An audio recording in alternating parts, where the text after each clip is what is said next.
Hello, everyone, and welcome to Conversations in Horror. We are back during our whole Zombie Appreciation Month, and we're gonna got a lot of great movies that we've been discussing this month. So we're just gonna keep the ball rolling with another one. I'm your host Kevin L. Powers, and I have some special guests to talk with you or with me today about the movie Night of the Creeps. I know this is a very big fan favorite film from the '80s, so I'm really excited to be getting into this movie. With that, we're going to be talking with Sarah Panazzo and Thomas Tinarello, who are two of our regular special guests for the show. I'm sure that we're going to have a very fun conversation today that will entertain you through your drive to work or just your leisure time at home. Without further ado, let's all jump in. I know we are different generations. Normally, when we talk about '80s movies, I usually watch these movies when they first come out, whereas some of our other special guests weren't alive then, so they weren't able to do that. Thanks, Kevin. Well, no, this is Kevin's way of saying I'm an old guy and y'all are a bunch of kids. But this is so much fun when I talk to people about movies like this. So, Panazzo, I have to know, what were your impressions of this film when you first saw it, and when in fact did you watch this movie for the first time? So I watched it for the first time ever last night. Oh my God. I had never seen it. I've heard of it for a long time. Very familiar with Tom Atkins and the stuff he's done in horror. So I thought it was hilarious that yet again, he is a police officer who just can't get away from tragedy. But I thought it was a lot of fun. I didn't like the main character, Chris, at all. I thought he was not great, but it was a lot of fun. There were a lot of very fun quotes, and just the B movie magic is fantastic. Okay. What about you, Thomas? Well, I first encountered this movie, and I'm probably going to get off on a little bit of a tangent here because this is a bit of a soapbox moment for me here. So the way I first encountered a censored commercial version of this was on a horror hosted show called Creature Features with Dr. Paul Bearer on WTOG, St. Petersburg, Florida, one Saturday afternoon.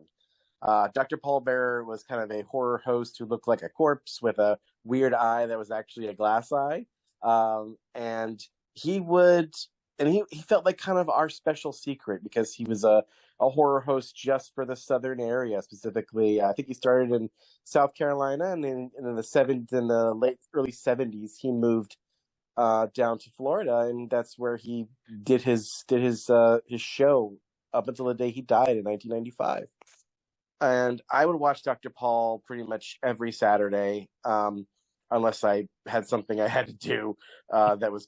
But like he was a horror, very typical kind of horror host, but he had a charm all of his own. He would do sketches with a plastic spider with a human head named Benjamin Bach, and occasionally in between segments of the movie, he would do which by the way he would always say today's horrible old movie is Night of the Creeps.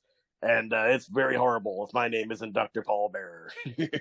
So he would always say whatever movie he was playing was horrible. So there were a lot of bad movies in there, but there were also a lot of good ones, like this one. And Dr. Paul would also do lip syncing a song called Poisoning Pigeons in the Park on his piano. And that's a sadistic, beautiful, fun song about poisoning pigeons in the park in springtime. So YouTube that, guys. It's hilarious. He was big down in my hometown too. Like he would be like Grand Marshal of the Gasparilla Pirate Parade. He did a whole like special show from Busch Gardens one year. And I feel like I'm taking a while to talk about him because I feel like not too long ago there was a like documentary about the history of horror hosts. Mm-hmm. And horror hosts are a huge part of the horror community, and rightfully so, because they're the way that many of us see these movies for the first time. And unfortunately, in that documentary, as really well researched and great and enjoyable as it was, none of the Southern hosts were featured in that doc. It was like almost 3 hours long, and they didn't talk about any of the Southern hosts like Dr. Paul. So I feel like Dr. Paul Bearer shouldn't be forgotten. especially when he meant so much to so many people. So I just want to use this little platform to let everybody know about the legacy of Dr. Paul Bearer, and he'll always be lurking for you, which was his tagline. So yeah, that's kind of my origin with this movie. And we'll talk about this a little earlier too, but the version I saw in Dr. Paul Bearer had the good ending, which is part of the whole reason why this movie sticks with me. And we'll talk about why it's the good ending. Okay, so now we got your first impressions of the movie out of the way. Essentially, for those who may or may not have been born when this movie was made, Night of the Creeps has to deal with some space aliens that just happen to crash land on Earth and get stuck in a human corpse. And of course, these two, I think college, right? They're college kids, right? Mm-hmm. They are college kids. Actually, the aliens, there's like several different aliens here, because they don't really, there's an implication that these squat looking bubblegum skinned like garbage pail kid or aborted baby type things, which is what they look like to me.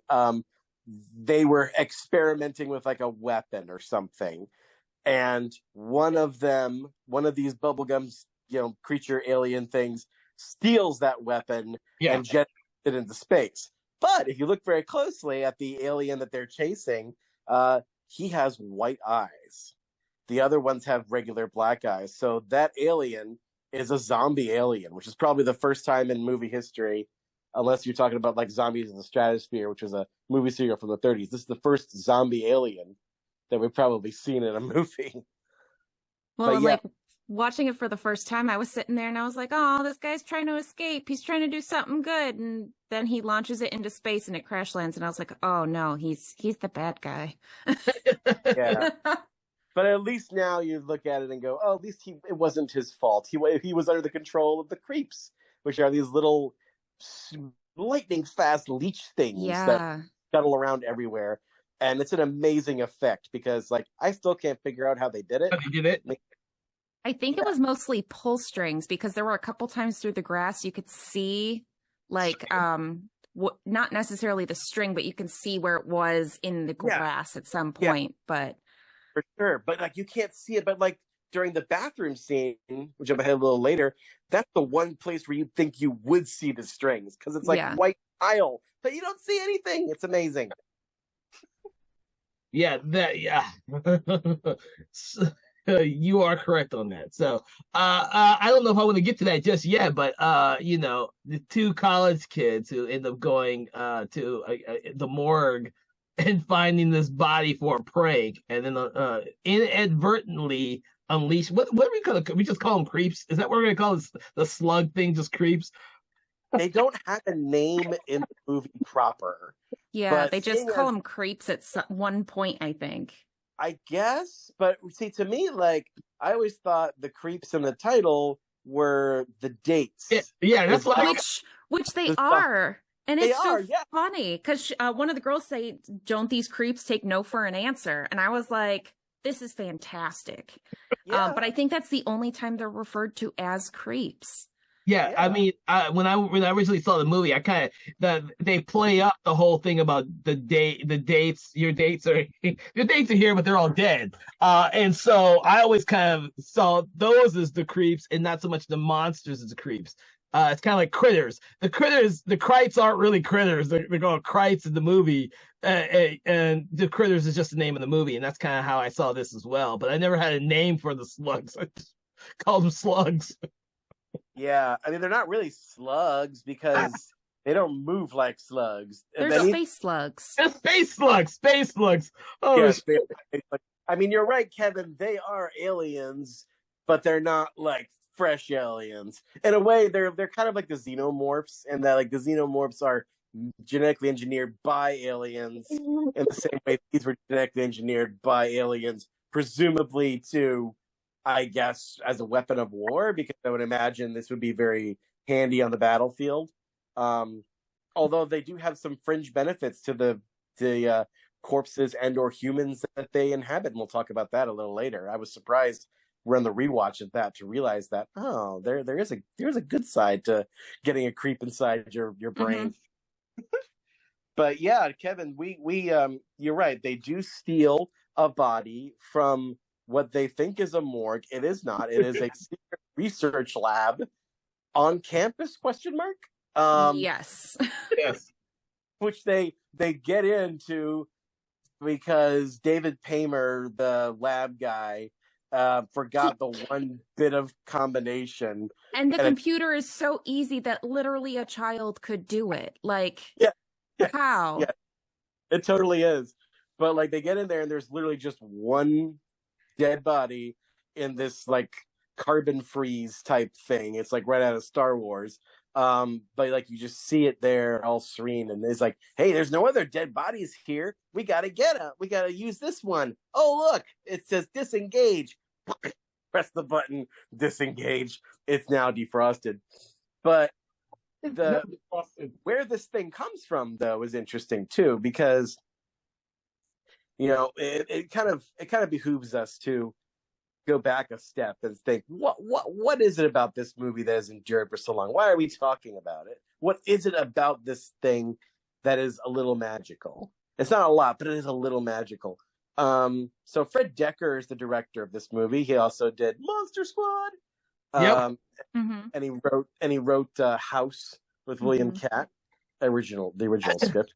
He also did RoboCop 3. I was going to mention RoboCop 3. You should never, ever, ever mention that movie. Everything else Fred Dekker did was great. And then he does RoboCop 3. Even The Predator?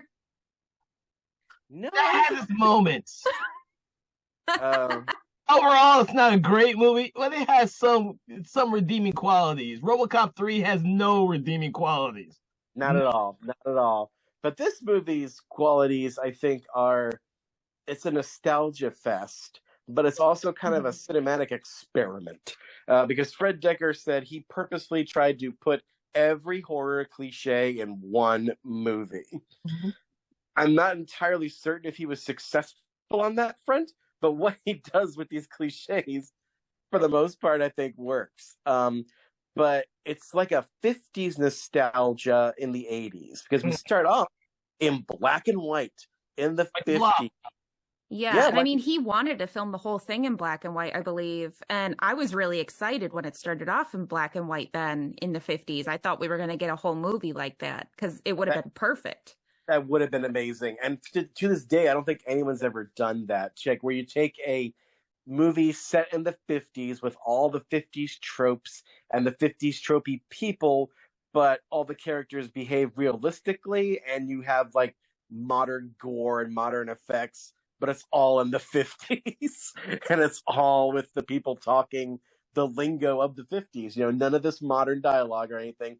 I don't think anyone's ever done that. Peter Jackson came close with Dead Alive, but Dead Alive is in color. And also, it's not very 50s. Like, when people told me that Dead Alive was supposed to be in the 50s, I was like, really?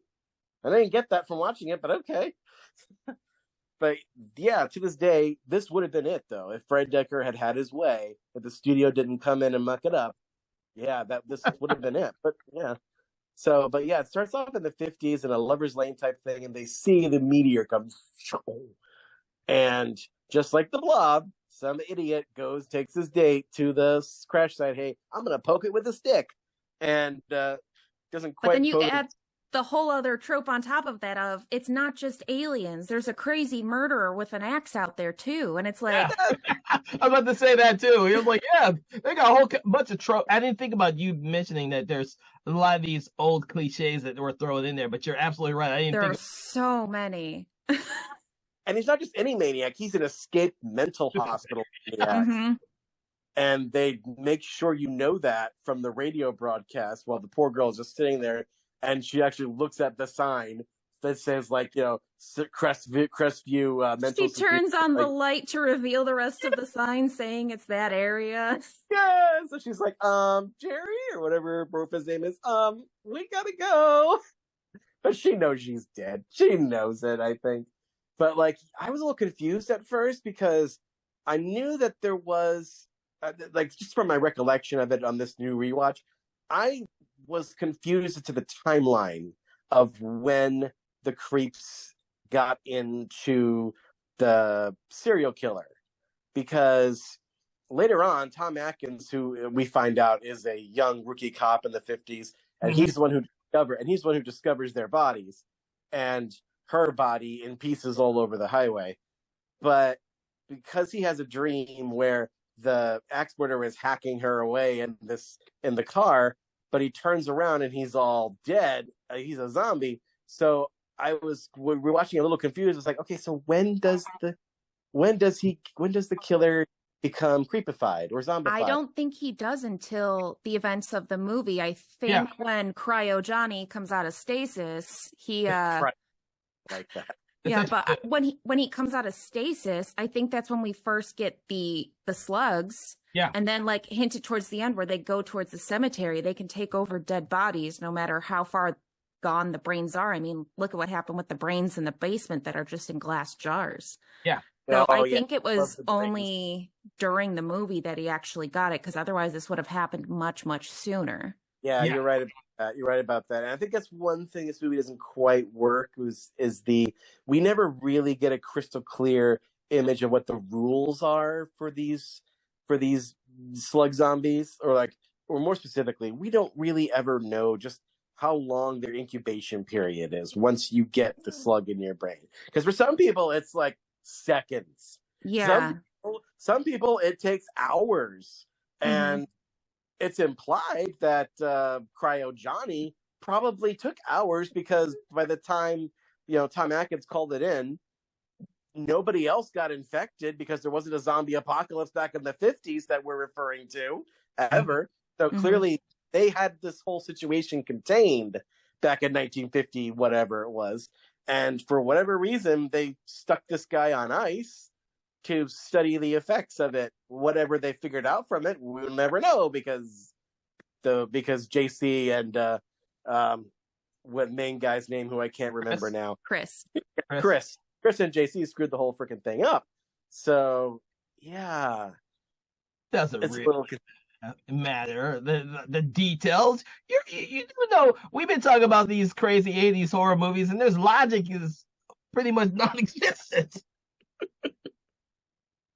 Yeah, pretty much. But you also notice that in the 50s segment, the girls are talking about, waiting for Cryo Johnny to show up and all the anticipation of it. And while the Tom Atkins ex-girlfriend is looking out the window, waiting for Cryo Johnny to show up, one of the other girls is talking on the phone saying, "Oh, did you guys see it?" It's talking, I guess, to her dead mother or something, saying, did you see Plan 9 from Outer? And cuts out. So that is our first clue that this movie is basically a very loose remake of Plan 9 from Outer Space, which was the first space zombie movie, really, if you think about it. And then they're watching it later. The house mother is watching it later. Yeah, because Fred Decker really wants you to know that. He hacks it into your brain. Well, the other thing is, because it's in the public domain, he could have used Night of the Living Dead like everyone else uses. But you're right. But he wanted to be different. He wanted this, because that's what's different about this movie in terms of the zombies. Although let's be clear, ladies and gentlemen, this is a zombie movie, kinda, but the zombies are really just one part of it. Because as we said before, there's an axe murderer, and also most of the time, I think it's pretty 50-50 between zombie action and creeper action. Yeah. And there's also aliens at the beginning of the movie and at the end in the good version. But yeah, like the creepers themselves are a substantial threat because of how fast they move. They go everywhere, and they can just go right into your mouth. And that's the only place they seem to be able to get into. Thankfully. Yeah. Could be like some of the other aliens out there that just gets into any orifice. Yeah. It just needs a mouth. Yeah. So yeah, it's a nice variety, at least in this movie. But also, in most zombie lore, we know, shoot it in the head, that's how you know it's dead. But in this movie, shooting it in the head is kind of the worst thing you can possibly do. Because all that does is just create more spawn of the creeps, and they just scuttle around and make more zombies. So you have to do it as a kind of, because later on, JC thankfully tells us after he gets zombified that you can kill them with fire. Although there's an implication that you could also kill them with a lawnmower.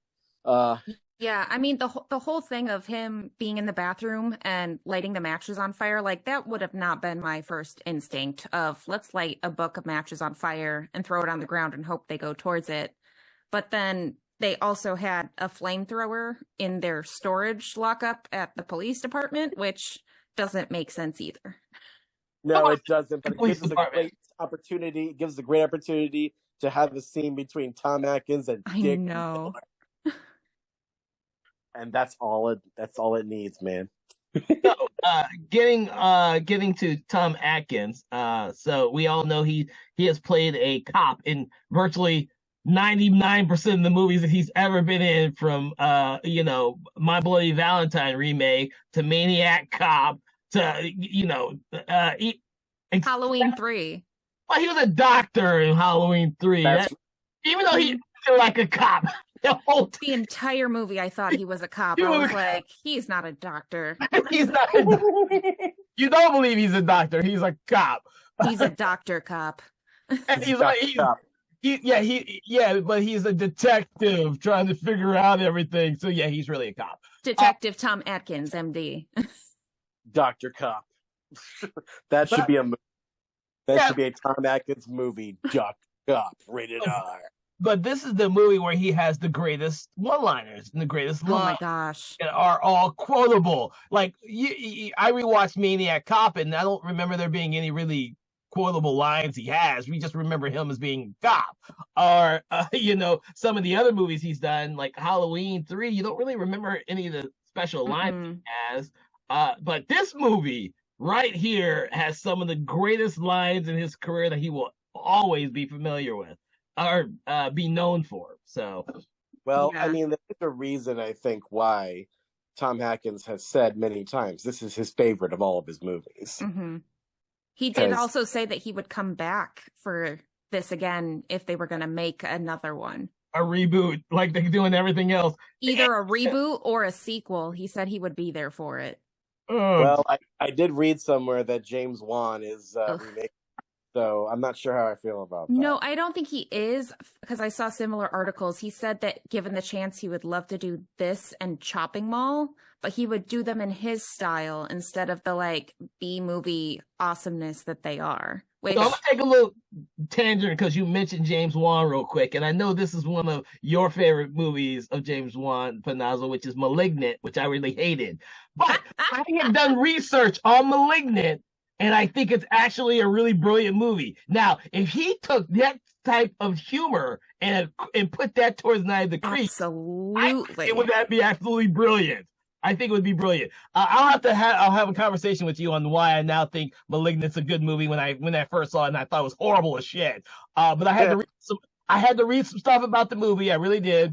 And I had to read a lot of stuff of what James Wan was trying to accomplish, which he did. I just not ready for it when I watched that movie. Yeah, because it's completely different from his other movies. It is. And so I think now, with hindsight, he was absolutely brilliant in that execution, and now I can consider that one of his better movies. I think the stuff he achieved in that one is better than what he did in *Dead Silence*.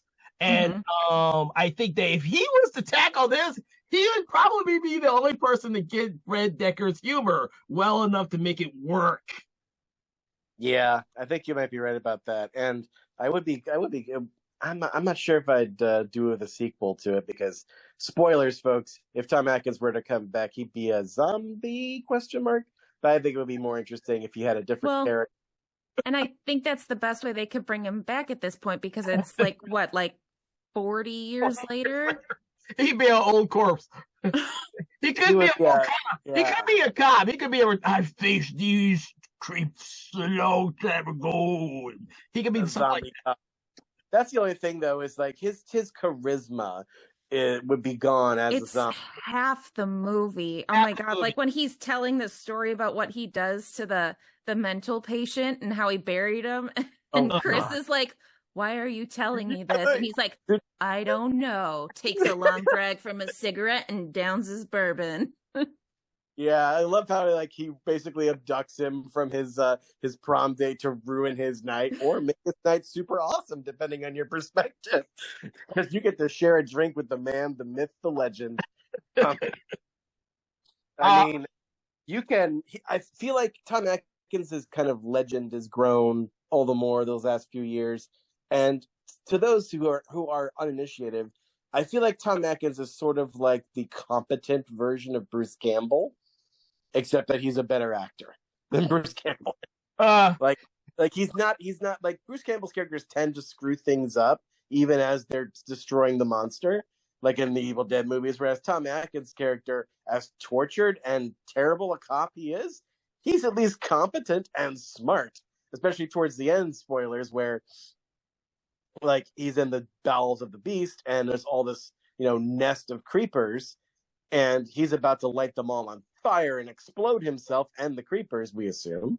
And he's there with duct tape on his mouth because he knows that's how they would get you. See, he puts the freaking duct tape over his glorious mustache and his mouth to make sure those creeps don't get in. And what happens when he takes the tape off? Yeah, they go in. You're right. I mean, but at that point, though, he was ready to die anyway. Yeah. Because that's another thing is like just a couple scenes before the big climax, he's already destroyed the zombie axe murderer in front of all these other cops.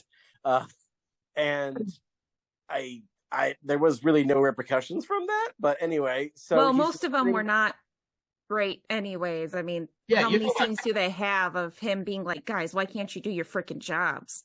Oh, that's right. Yeah, the police department is pretty incompetent aside from him in this movie.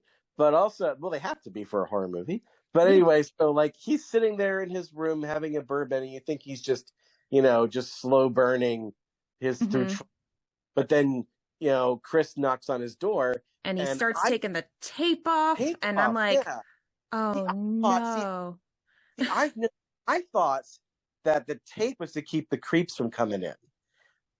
I didn't realize until this rewatch why there was such a long creep-in camera move on his stove and why he walked on and then is like, ah, damn it. Because my husband was watching it too, and he was like, no, he was just trying to gas himself. And I'm like, no, he's playing with his lighter while he's sitting on the couch. He was getting ready to explode. You're right. That's exactly what he was going to do. But thankfully, Chris gives him the opportunity to explode meaningfully. Yes. To redeem himself, so to speak. Yeah. So, like, in researching this, like, I was realizing that Tom Atkins' kind of screen persona has become, like I say, he's kind of like the tortured but also competent version of Bruce Campbell. But it's also kind of a little bit of a Chuck Norris kind of vibe to it, where he's just like the most masculine thing on the planet Earth. And there should be like a list of like Tom Atkins facts, but there isn't. Instead, we have all these glorious Tom Atkins memes out there. Yeah. Like most of them are, of course, revolving around his character in Halloween 3. Yeah. Like this one I thought was hilarious. Remember, kids, Halloween isn't about some goof in a mask running around killing babysitters. It's about jumping fences, breaking into factories, and getting laid. Yep. But there is one for this movie that I think should be our sponsor. It's a beer ad with his glorious face on it, and it says, "After a long night of killing slug-infested zombies, nothing satisfies more than a cool glass of Atkins beer. Atkins, it's chilling and thrilling." Thrill me. Just so you know, you're right. Tom Atkins played a detective or cop in a lot of fucking shows. Yeah. I just want to say a few of them from one of my favorite movies, and I forgot he was a cop in it, which is The Heist from '89. If you've never seen this with Pierce Brosnan, I forgot he was the cop that's after Pierce Brosnan's character. I was like, shit, I've seen a movie a billion times and it just never dawned on me because it wasn't a horror movie. A horror movie wise, he did play a cop in Two Evil Eyes. I forgot about that one. That's right. Yes. He played a cop in that too. I was like, oh yeah, that's right. He plays a cop in a lot of shit. And like he played cops in everything from the Equalizer TV show to freaking Homicide Live on the Street. I mean, dude, he played nothing but cops. He was also the dad in Creep Show. Yeah. I like to imagine he was probably a cop in that too. We just never saw it. Especially with his attitude towards his own kid now. I can see him as being a cop in there too. Oh yeah, oh yeah. Oh, we should before we move on, we should probably also mention that Atkins plays like when he's first called to the scene to investigate the case of the missing corpse at the beginning of the movie, and talks to all the incompetent cops who are like just like mishandling this whole thing. He does get to do a beat for beat homage to Monster Squad. Really? Because in Monster Squad, when the cop kid's dad, Sean's dad, shows up to investigate the case of the missing mummy, he says, 2,000-year-old dead guys just don't get up and walk by themselves. Cut to right. Walking by itself. And in this movie, Tom, the great man, the myth, the legend, says, frozen dead guys from 1950 whatever don't just get up and walk by themselves. Cut to naked frozen cryo Johnny walking by himself. So you're right. But also going off of the additional police department, I think that's when I realized, first of all of the names in the movie being horror directors, because you've got like Detective Landis, Sergeant Raimi, Officer Dante, and De Palma. And then later on, when they say Chris and JC's like full names, I was like, really? Yeah. Like, it's literally the entire name. Yeah. Oh, yeah. James Carpenter Hooper. Yeah. Like, although I do like Atkins' nickname for Chris, which is Spanky. Yeah. And I mean, it makes such a sad moment when he's telling him how JC is dead. Alfalfa's dead. They got Alfalfa. I did like JC as much as I don't like Chris. I agree with you. He's kind of the black actor, but JC is the star of the show. Yeah, really. JC really was. Chris was such a whiny character, and I didn't get it the entire movie. I was like, how is this the main guy? I don't know how this chick is interested in him. JC is freaking awesome, but I gotta say, the movie was really progressive for its time, having JC being gay and handicapped and not making any jokes about it at all the entire movie. And not at all. The director even came out and said, he was like, why would I? I mean, it doesn't add to the movie. It doesn't add anything to the character. He can just be handicapped. I mean, it is what it is. Yeah, exactly. And JC's like the best friend in the set, but also I think his dialogue that characterizes Chris, I think, allows us to kind of excuse some of his stupidity, because JC calls him out on his BS. Yeah. Right after they unsuccessfully get that corpse. He's like, listen, I spent my whole life trying to make you happy because I know I'm never going to get laid. I might as well, and he just goes on calling out Chris about how he's such a whiner and he's got so much going for him and you don't even freaking appreciate it. So I think that scene was kind of Decker kind of trying to characterize their relationship in a deep way, but also kind of letting the audience know that, yes, we know. It's like, Decker's like saying, I know Chris is a bit of a stupid head. We know. Just move on from it. I kind of saw that whole thing as them trying to be like, Chris is supposed to be the main good guy with nothing wrong with him, like an old 50s movie, whereas JC was the one who was flawed, but he was the one who actually made more sense than the guy who is the main character. So it was kind of like a balance between, let's show how really average and normal Chris is by having someone that contrasted that. And he ended up being the one that, like you two said, I really like JC more than Chris. He has that sense of humor with him, that flair. He's not afraid of anything. Whereas Chris, it seems like, even though he's the main character, he's the typical white male, as you would say in the 80s movie. He has a typical look, other than he may look a little geeky. He's got that typical straight arrow look, whereas JC has everything that could possibly be wrong with him, but he's the more interesting character. Absolutely.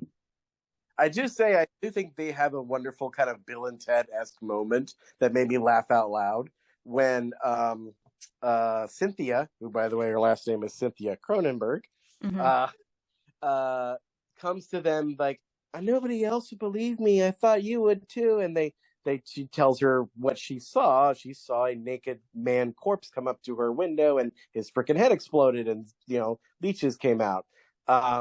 So she comes to them, and Chris is like, "Yeah, I believe you." Not, and he doesn't say not like Wayne and Garth, but when she looks away, like they look at each other like Bill and Ted and like air guitar, like, "Yeah, score." I mean, it's terrible, but I thought it was hilarious. And I thought it's because it felt real in a weird way. It felt Well, very it does. Those Yeah. two characters actually feel like they could be real high school friends. The way that their repertoire between each other are, and I think that's one of the things that Fred Decker got right with this, and in Monster Squad especially. The dialogue between characters makes it seem almost so realistic that these could be real people, the audience members. And I think that's one of the reasons why people like us like the JC character, and the Chris character is like, why can't you be more like JC? He's so cool. But Yeah. one of them are really cool. I know, right? They're both like the outsiders at their school. Speaking of JC and Monster Squad, we can't not talk about when he's fighting the leeches or the creeps in the bathroom, and the graffiti on the wall. Mm-hmm. You can see there is a thing that says Monster Squad rules. So this tells You saw it. I never this saw tells it. me that this movie is set in the same universe as Monster Squad. And of course, that made me think, oh, how would the Monster Squad kids have dealt with this menace? Could be at the same. This could be at the very similar school or same school. That's right next to the middle school / elementary school. Well, I don't know. I feel like this movie's area kind of has a more like northeast vibe to it. I don't know why I feel that. Or no. No, I would say it's like the California rich kids. Yes, like you're right. You're right. Yeah, I think this is more California. But as we mentioned on our Monster Squad episode, the town Monster Squad takes place in is clearly somewhere in the South, because Dracula's headquarters is located in a southern plantation. The creature from the Black Lagoon comes out of a swamp. It's definitely either, it could be anywhere from like South Carolina way down to Georgia or Louisiana. So Monster Squad's got the East Coast covered, and I guess Chris, JC, and Cynthia has got the West Coast covered. Oh, Jesus. That's thinking too much. I'm sure Fred Decker had a much more successful career. He could have expanded more on this. It's a shame that he didn't get to do all that stuff. I was kind of disappointed after, because I know we've talked about the two different endings a little bit. The one I watched had the original ending where, what's his name? Ray comes back and he's burnt, and the slugs explode out of him and go towards the cemetery. And at that point, there was a searchlight, and I was like, what the hell is searching for it? I had completely forgotten about the aliens from the beginning of the movie by the time I got to the end. I was so invested in it. But then I was like looking like, where's Night of the Creeps 2? And I was really disappointed to see that there wasn't one. Oh, that's so wonderful to hear you discover that for the first time. That's great. I love that you watched that version first too. Because I love the other version. I didn't watch the preferred version until it came out on Blu-ray. I had never seen it. Oh, I'm sad. I'm sad. Ladies and gentlemen, what's especially good about this moment? Let me set it up for y'all who haven't seen it. This happens right after the climax, when Chris and Cynthia have all like tried. Well, they've survived the zombie siege of the night of they survived the creeps, as it were, by using kind of player 1, player 2 method, where like she's got the flamethrower, he's got the shotgun. At least I think it's the way it works. And so you blow it up the head, but once the creeps come out, flamethrower them. Although you really could just skip the step and just stick the flamethrower in their face and boom. But okay, whatever. Anyway, but Tom Atkins, like we mentioned earlier, has got this whole thing figured out. He's down in the basement with the brains, and he blows himself up with his lighter. And Chris gets to say "Thrill me" this time. Detective, thrill me, and boom, he does. But just as we think everything's okay, Chris kisses Cynthia. Blah. And no, it's not just kiss. They're like full on making out across from this house that's on fire. Nothing more romantic. But anyway, like we cut to the street, and all of a sudden up comes zombie Tom Atkins, who is still smoking, even though he's dead. He's still smoking, and like then his he comes body smoking, his cigarette smoking. Yes, he is just a smoking zombie, and his mustache is still on his face even after he's been exploded. And then he falls down, and that's when the little leeches come out, and it's a beautiful like pan up to the night lit cemetery, and it's you can tell now it's a beautiful miniature. But yeah, the spaceship coming down, you're like, what? So at this point, the reason why the ending is so great is because it sets fire to your imagination, because it makes you think what was going to happen next. Because now the aliens are here. But here's another thing, because that's not, knowing that was going to happen. When I saw earlier when they're looking for the zombified killer that Tom Hanks gets buried into the ground back in the 50s and gets, hijacked by the creeps. Their searchlight, they're setting out, the cops are searching for them with their searchlights, and they completely miss him. For a little bit, like they're like, there's nobody out here. And then as soon as they put their light away, bam, there's the zombie axe murderer. And I thought, I think this is foreshadowing the ending. I think that I can easily see that the aliens came, used their searchlights, and just completely missed the creeps and leave the planet Earth vulnerable to the new zombie apocalypse, which would be a little disappointing. But I can see that it definitely could have been a very interesting sequel, because you don't know which aliens you're going to get. Are you going to get creep infested aliens, or are you going to get the aliens who are trying to prevent them from being spread? So you could even have aliens hunting down the creeps, and it would still make sense in the world of this movie. Yeah, you could. And it could also, what would make it even more interesting is these aliens, we always assume aliens have some kind of, form of right and wrong that jives slightly with ours.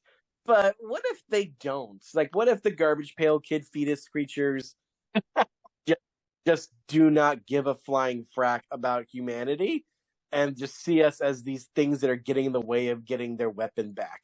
And you just have these aliens running around with ray guns just annihilating humans so that they can get to the zombies.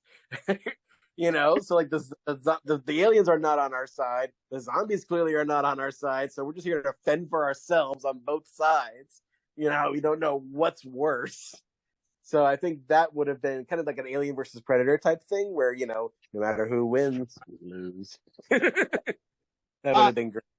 So we all know what you thought about that. And what is that? That ending is considered what? The director's cut, or is that? Yeah, that's the director's cut. And I thought I read somewhere that was the original theatrical ending. Mm-hmm. But for whatever freaking reason, and I could not find a reason for it, all of the VHS versions and also like the early DVD versions of this movie have this other ending, which we haven't mentioned before, which is what Kevin saw for the first time, which is basically, we haven't talked about the fact that there's a zombie dog in this movie. Yeah. Or a cat. And a freaking zombie cat. Oh, the zombie cat I loved. I forgot all about the zombie cat, because maybe in the Dr. Paul Bearer version I saw they cut out the zombie cat, because the zombie cat's rotted face is pretty freaking gnarly. I love that zombie cat because you can see a little worm coming out of its nose. It's really gross. It's super gross. Yeah. But there is also a zombie dog in this movie, and the zombie dog runs around infecting people with these leeches, and the zombie dog is actually single-handedly responsible for getting all of the prom date creeps infected, and then in facilitating the zombie horde attack that happens later. And we never see it again. I really appreciate that dog single-handedly flips a bus. Yeah. Oh, right. Yeah.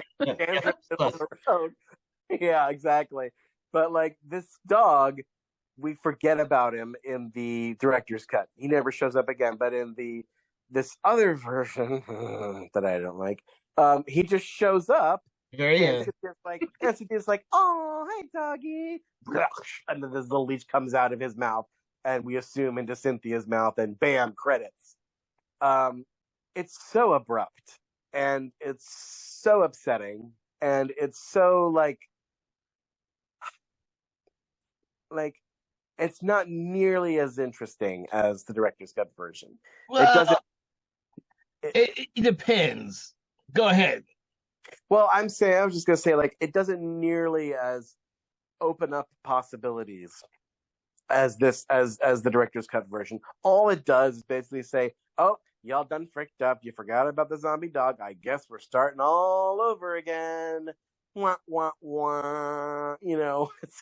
It's that's the way it felt to me, and I didn't know that ending even existed until I saw the uncensored version of this on HBO. I think that because it did say that there's some TV viewings of this that have that ending, because I guess in the VHS port.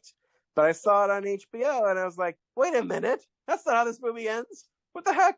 And I was so I felt betrayed. I felt like they'd erased this glorious, wonderful ending to this movie that I thought gave it all the character and made it stand out from other movies like it.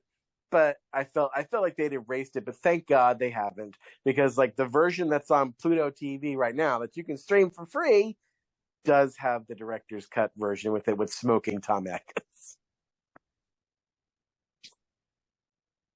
I was trying to look up. It does say that the original ending was the one with the dog. Mm-hmm. That was the original theatrical ending. But Fred Dekker preferred the other ending, which probably means that what the studio wanted was something that was more of a jolt ending, because that was the thing. And so, like you said, that was more of a jolt out of nowhere, kind of like the Carrie ending and what was popular in the 80s, that jolt ending. Whereas the other one was like this weird sci-fi ending that kind of left people wondering what the hell was going to happen next. Yeah. I can guarantee you that was a studio mandated thing. Probably. Yeah, because I know he wasn't happy with how the studio wanted to cut it either. Yeah, so you know what?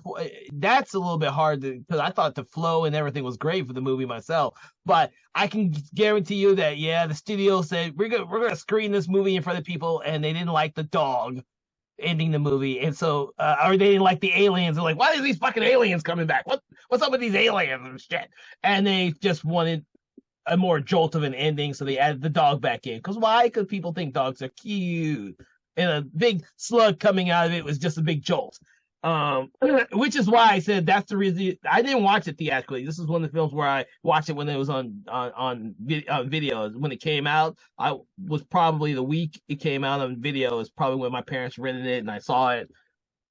And this is another movie, kind of like when we were discussing other movies like Night of the Comet, that I saw a lot of when I was a kid and never really saw it again as I got older, because I never owned a copy of it. I never owned a VHS copy or DVD copy, and I didn't get the Blu-ray copy until recently, probably 2 years ago, which is when I saw the other ending. It was about 2 years ago. I was like, what? I always knew there was another ending. Like there's this huge, cult conversation about the movie. There's two endings. I always knew there was two endings, but I never looked on YouTube to look up the ending, which I'm sure everyone did.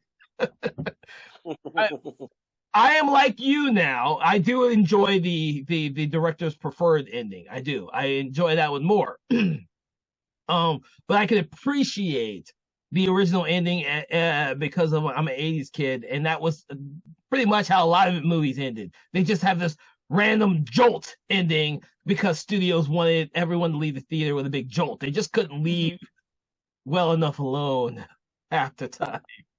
And in a weird way, as much as I wouldn't like this, but there is a way you could have had both of them together. Like there is a way you could have cut it, maybe, where the aliens are searching and then cut back to them still making out, and then see the dog, because there's no reason why the two endings can't exist together in the same universe. They don't contradict each other at all.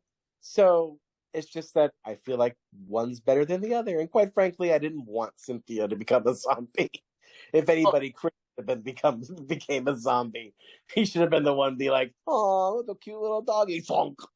So now Cynthia gets to be the hero of the next movie. Well, no, the next movie, I'll say this right now. The next movie could still have, Tom Atkins return if you go with the dog ending and you explain it like they did between Halloween 2 and 4. Fucking Michael Myers blew up at the end of 2. There is no explaining that, but you can explain the hell out of it with Halloween 4. Oh, he went into a coma. He didn't blow out his eyes. He could see all that other crap that makes no sense whatsoever. Kevin, are you suggesting, Kevin, that there is a way we could bring back like Tom Atkins with like horrible burns all over the right side of his face? Yes, you know what? And they would make perfect jokes about it the rest of the movie too. It would be like Darkman. Oh yes, Tom Atkins is Darkman. You remember Darkman? We had a conversation. He should have never. He was in a lab that literally blew up, and his body just shoots up in the air and lands in the river. Yeah. There's no way. There's no way he would have survived that. There's no physics that would have accounted for that. But Fred Dekker is a good enough writer to explain it away. Yes, he is. Or they would just be no, we don't have time for that. Keep moving on with the plot. Just have Tom Atkins in a 40-year coma and wakes up. And he's like, what the F just happened? All right.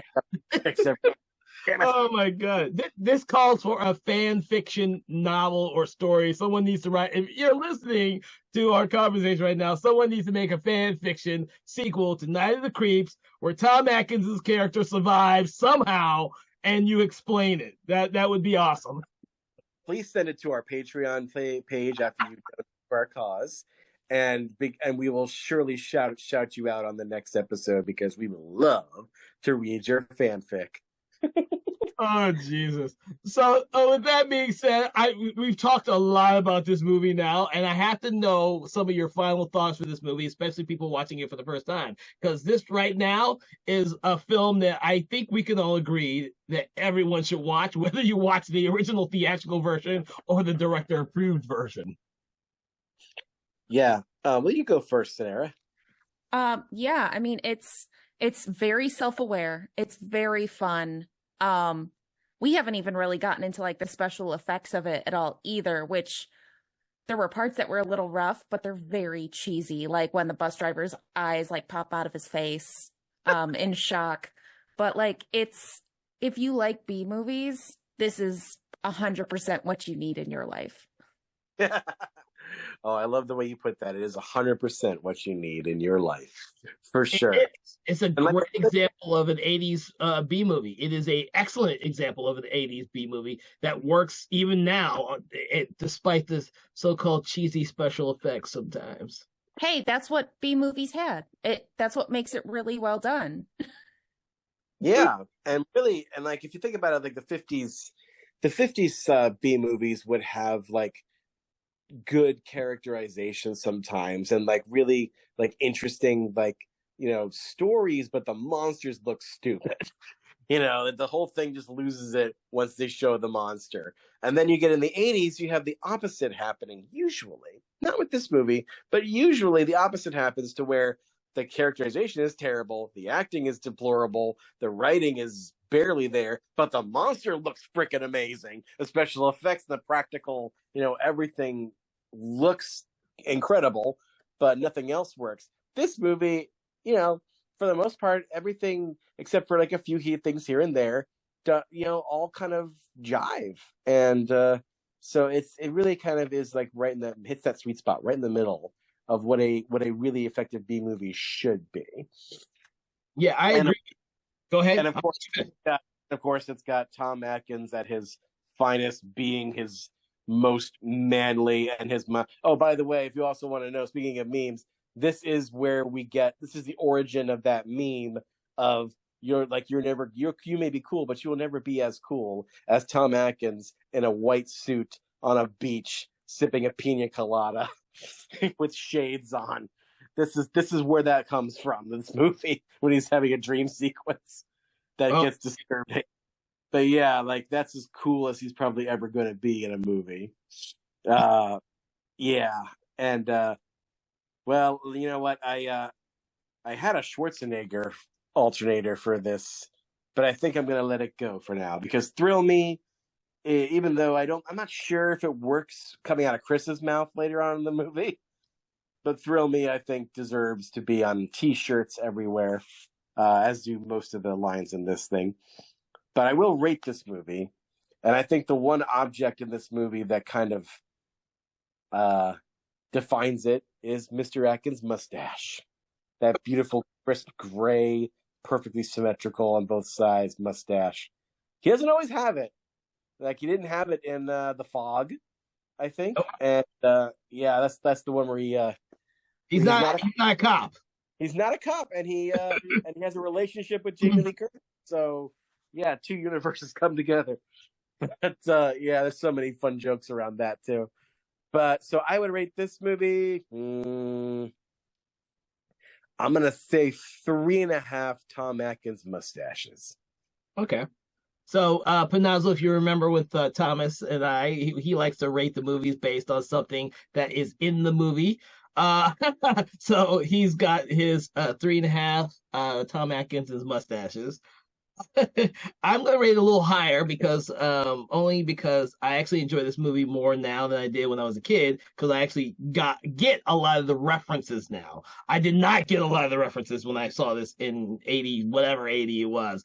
I get them now. And I think it's a much stronger film than what it was when I originally saw it. So I'm going to rate it 4 of Tom Atkins' stellar mustaches.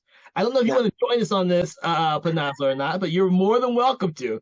I was going to say, Kevin, I kind of agree with you. Like, it's coming at it now in today's day and age.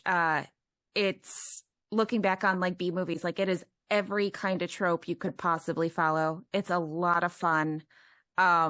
It's the only movie I've ever seen that has a skull that smiles. But I'm going to give it 4.5 mustaches. 4, that's good. That's good. So everyone out there, my little 5 cents about Night of the Creeps is that it is actually a kind of a great melding of everything that was great about the 80s in terms of both sci-fi, horror, and comedy, which is very rare because in the 80s, comedy didn't always get its due in a horror comedy. It was a lot of hit and miss. This one, it actually works really well because it's not really jokey. It comes out of the characters and actually comes out of the actions because it is a bunch of space slugs turning people into the best of zombies. And then, of course, you have Tom Atkins chewing scenery like it's second nature to him. He has some of the best lines of any film he's ever been in, and it's still one of my favorite films that he's ever been in addition to Halloween 3, of course, and The Fog.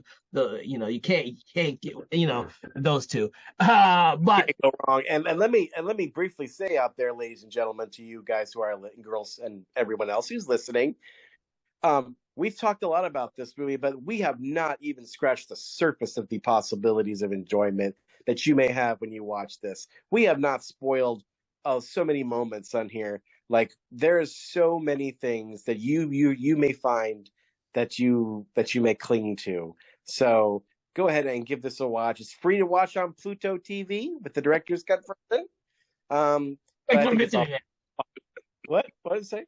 Thanks for mentioning that because they can watch the director's cut on Pluto TV. Well, Pluto TV, like the planet that's not a planet anymore.